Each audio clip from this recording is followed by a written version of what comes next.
Well, I thought I'd do an update of what projects I have on the go here.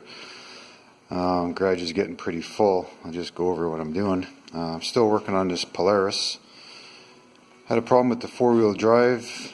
Also, I have some engine codes, and I think I tracked down to one problem to this wiring harness for the idle air control motor. Looks like a couple of wires were broken off, so I ordered a aftermarket plug and wires. I'm waiting for that to come in. As you can see, I got the front diff is out, and I'll just show you that front diff. It's kind of a complicated system. I'm still not sure what's wrong with it. It might be a grounding problem because there was no power. I originally thought it was this cage in here that was broken. I was hoping that's what the problem was, but it's in good shape. The bearings are all in there. And this is how it works. Sort of, I'll go over it later, but it gets magnetized.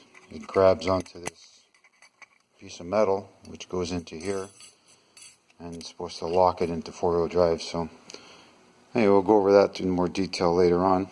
I'm not even sure how it works 100%. And also I picked up this snowmobile trailer. I use it for the quads. It's 8 feet by 8 feet. I picked it up for $100. The axle and tongue are outside. The problem with it was there was rusted. The cross members where the leaf springs attach were rusted out. So this was the worst one. This one's still not too bad.